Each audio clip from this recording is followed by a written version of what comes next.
the Swahili people, if you know much about us, you will realize that we were geniuses at design because our ancestors were really great at using raw materials and working in harmony with nature to create the most practical, aesthetically pleasing, and also designs that last an entire lifetime.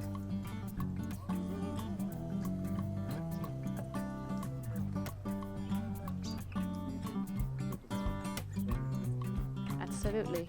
The Swahili Collective is, believe it or not, just about a month old or so. And it was born out of a desire to bring to Nairobi Design Week the very best possible authentic experience that we could find and deliver all the way from Mombasa. And so we are a collective of artisans who, as we were kind of coming together and trying to understand how to bring this vision to life of Swahili land to Nairobi and how to exhibit it in a way that felt very inclusive of all of the different kinds of artisans that we were showcasing, the Swahili Collective was born. And we realized that majority of our community is impoverished. Majority of our community is not seen or heard, even as the culture is being increasingly commodified. It's sort of like a trend at the moment. But the custodians of the culture are being left behind. They're being marginalized. And so the Swahili Collective aims to be the bridge that builds the gap between those who are behind the scenes and those who are culturally curious and want to know who the authentic Swahili people are.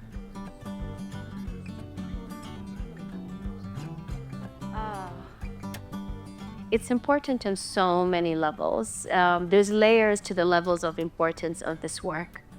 When I first read about the application, I have a very wonderful client of mine who is a henna client who sent me this idea to join Nairobi Design Week.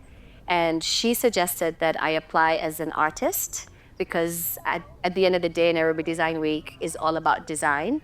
And body art is also design. But as I read this application and as I really resonated with the theme of let's be human, it became very evident to me that it was so much larger than one art form.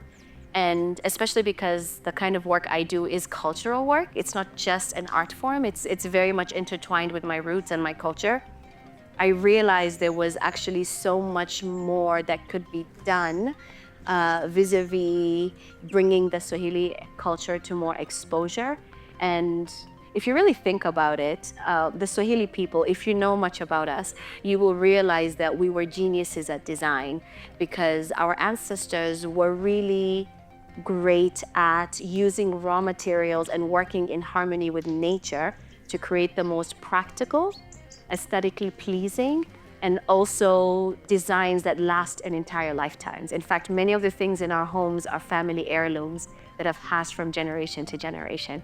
And so it only made sense when you're talking about being human, let's be human, to be more community-based, to be more community-oriented. And so that's when the idea for bringing the whole Swahili culture as we know it, as we experience it, and as we live it to Nairobi Design Week came to be.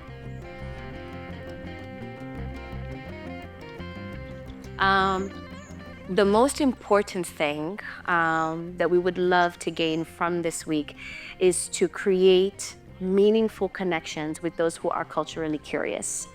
That can come and be experienced in different ways, but ideally we have an exhibit here behind us that we would love for people to take the time to read.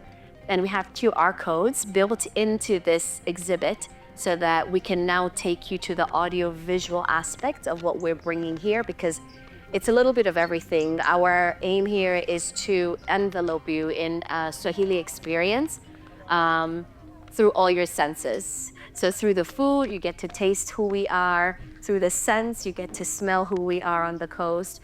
Through the items that we have made for purchase, you get to experience the various Swahili hands that have sat down and lovingly made these objects.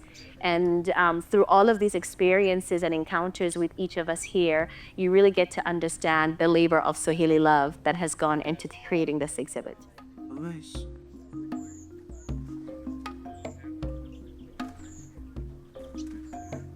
The future of the Swahili Collective is very bright. Um, our logo is actually a collection of palm trees with a beaming sun above it. And the palm trees are indicative of the people of the coast. And the sun is indicative of the abundance that the Lord is shining on all of us. And the idea for the Swahili Collective is for the uplifting of a rich and vibrant community, socially, economically, and physically. We want to be in spaces where we can self-represent. Events like Nairobi Design Week are highly inaccessible to many Swahili people. But when we start to do events of this nature, when you start to meet us, the Waswahili in the flesh, versus the trends on social media, and you start to engage with us and you learn of our stories, the idea is that as you understand us, you start to appreciate us, you start to be in community with us. The Swahili people are one of the few indigenous communities left that are still very communal. And so we are so welcoming and so warm to everybody else. And we want that to be this infectious sense of community that keeps having a ripple effect once we've left the room. So we want our own community to be uplifted, but the idea is to create a ripple effect even beyond us, because at a time where the world seems so isolated from when people are so isolated from each other, and the world, it seems like it's burning everywhere. So everyone's so busy with putting out their own fires. Community is what is going to be that bridge that builds all of us back together. So our aim is both internally to uplift each other, but also externally to leave the kind of legacy that even our children can enjoy, our grandchildren can enjoy, by being a part of a larger community. That's the hope for the Swahili Collective. Thank you. We are currently on Instagram. The handle is @the Collective with a K, one word. In Swahili, the letter C does not exist, so it's Swahili Collective with a K. And you actually can find me online. I have a slightly larger footprint. I am Swahili Art, and my sister, who is the other core member of the Swahili Collective, is @Binti Mombasa. And together, if you go through our social media profiles, and if you go to the Swahili Collective, you come to find that we're building an ecosystem through which we hope our events, our ideas, our conversations, the books that we recommend reading on Swahili culture and identity, and that this entire ecosystem that you will find when you visit our pages will really be informative for those who want to know more about who we are as a people. And please find us in the DMs. We love to have these conversations off the comments, in the comments, engage with our content, and we're more than happy to point you in the direction of other artisans, other craftsmen who otherwise don't have the kind of visibility that we do on our platforms. Thank you so much, Aaron. This was wonderful.